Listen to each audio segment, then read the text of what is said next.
did you know that you could make cookies out of a good old-fashioned pudding packet? I did. I didn't. I only did because you told me about this. Okay, I found out about them. I was like, that seems weird, putting into a cookie. I'm like, what's the texture gonna be? But trust me, the texture on these is the best part. Ooh, I love the color. That is no food coloring. That's my favorite color. I know, I already knew that. Pistachio. You don't need to tell me that. Thanks. But I feel like that looks like, it's like green, but not fake green looking. It is slightly off-putting to me, though. Like, as a cookie, I'm like green. Do you want to have green? Pistachios are green. Yeah, but do you want to have green food? Like, that's kind of like, you're like, is it gone bad? Lettuce, buddy. Kind of like a cookie. So this is the ultimate hack. This will keep your brown sugar soft forever. So you put in a piece of bread. It basically like candies the piece of bread, so it doesn't, which sounds delectable. Yeah, can you eat that later? Eat that after? I don't know. Maybe toast it up, put some butter on there. Ooh. But it candies the piece of bread, and it prevents the bread from going bad. But the bread basically keeps a little bit of moisture in there and keeps it soft. Said it before. Our dad just recently gifted us 2 KitchenAid mixers. It's beautiful. It's got that matte finish. Nice. But I eventually figured it out. I used a different attachment, and we were back in business. So this is creaming it. You're creaming the butter right now? Yes, I basically made the entire cookies in there, and these are also gluten-free. So I just use, it sounds kind of weird, but I used a gluten-free flatbread mix, courtesy of Kiki, who got them on sale and gave me 3 bags for some reason. So I've been using it like it's going out of style. Well, and that's literally it's very similar to any other gluten-free flour mix. A gluten-free flour mix, as long as it's a 1-to-1, you can replace it with any flour in your cookies or muffins or whatever. Exactly. So I was very shocked. I opened up the packet of pudding, and I thought it was going to be like fluorescent green, but you can see there that it was basically white. Ooh. But when it hit the wet ingredients, it turned this gorgeous, to me, again, I think it doesn't look fake. That color looks like real pistachio color. Yeah, because when you use fake green food coloring, it goes into more like the Grinch territory. Yes. That green. Yes. That looks fake. Yes. I had to get in there. I had to get right in there. You're telling me you're pulling off an attachment on a mixer and you're making cookie dough and you're not giving that a taste test? Now, did you do your shirt on purpose? Did you? I did. It's the same color. For a second, I was like, wait a minute.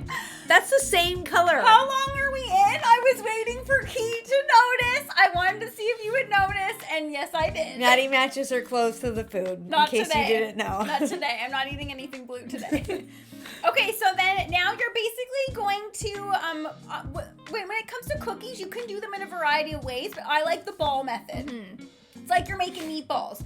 I like getting out a batter, a certain amount of batter. I was using a tablespoon measure here. I think that makes for the perfect size cookie, not too big, not too small. And I like rolling them into balls, and then I press them down a little bit. Okay, that's what I was wondering, because sometimes if you don't press them down, that's a completely different texture. They're too bulbous. And they don't spread out enough, so I always wonder that when I'm making cookies. Do I press them? Do I not press them? Again, with the cookie dough. Okay, so when you're doing that ball method, inevitably, you end up with some of the balls being bigger than others, okay? A lot of ball talk. Yes, keep it PG here. I can hear certain people in the comments always. That's what she said. It always goes to ball talk. But so then when you're basically like seeing where you need to portion out, just portion it out, put it on the balls. Okay, so now here though, I like what you're doing. This is a baker's trick. It's another pro tip coming at ya. Bakeries do this to make the cookies and muffins look the nicest. Even if I thought I invented this, to be honest. No,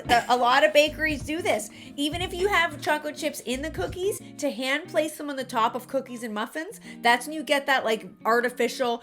Then people wonder, how do they get them looking so perfect? Mm-hmm. You got to hand place them on the top. And I hand selected which chocolates I would use. So in these cookies, there's a mixture of chocolate and white chocolate. Ooh. And I did 3 on each. 1 white chocolate, 2 chocolate chips. So like milk chocolate chips. So I think they look beautiful. I like the combo. Okay, so we're heading out to the grill. So obviously you guys know we make everything on the grill. This type of recipe is what I like to use my Traeger Grill for. It's basically a perfect outdoor oven. It operates the same way. You set it up, you punch in exactly what temperature you want to cook it at, and it's basically like an oven. So we're cooking these at 375. I think I used cherry pellets on this one. Ooh. I think cherry or hickory, I can't remember, but hickory. I did use hickory. But either way, it's a very mild, smoky flavor. Exactly. And you could do cookies in a kettle or in the big green egg. Yeah. But it's definitely going to be a little heavier on the smoke flavor compared to the Traeger. Totally. This is very, very lightly smoky. And this is the easiest grill you'll ever operate. It is. Because you don't have to worry about direct versus indirect cooking on the Traeger. So if you were to make cookies in the big green egg or the kettle, you'd have to wonder where the charcoal is. Whereas in the Traeger, you don't have to worry about that at all. You just put them in literally anywhere. So I set a timer because I don't know about you, but if I don't set a timer, I'm forgetting what's going on, okay? Oh, me too. You get to cleaning up, and then all of a sudden you put a load of laundry to go, and you're like, the cookies are on the grill. So after 10 minutes, they came out looking absolutely spectacular. Those look so good. Okay, and I did a little poke test because that's exactly where you want your cookies, that mushy texture, if you like a soft cookie, which... I'm sorry if you don't like a soft cookie. If you're one of those weirdos that likes a crunchy cookie, don't watch this video. I don't mind a crunchy cookie. You're a weirdo. But why am I not surprised? But thanks.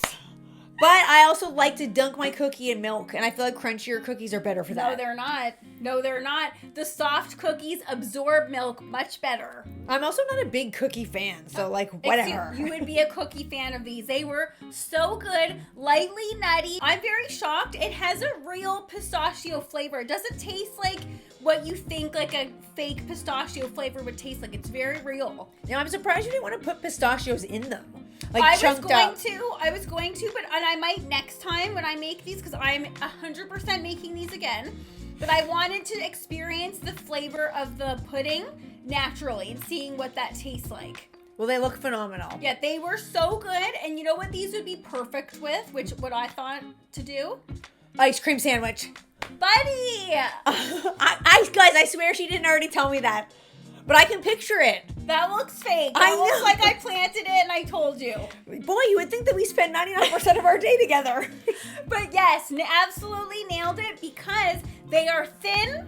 This is what you need for an ice cream sandwich. You need a thin cookie. You need it to be soft that you could bite in. If you've ever tried to do an ice cream sandwich with a crunchy cookie, it's like ridiculous. Okay, you know what? I'm going to just take this there for a second though. What? Pistachio cookie, pistachio ice cream on the center, and then roll it in crushed pistachios. Buddy. Please make that. Absolutely, yes. I can't eat it, but I would love to see it. Okay, I'm there. But you know what else I want to do next? What? Strawberry pudding cookies. Banana pudding cookies. All Caramel. All the flavors of pudding in cookie form. Guys, please someone just make any pudding cookies and show us because I want to see them. Yeah, like what are the other flavors of pudding? I don't even know, but I'm about to find out. And pudding around the world. 2 different kinds of pudding. True. Wasabi pudding, maybe? I would try wasabi cookies. I would. Is that a thing? I just made it up.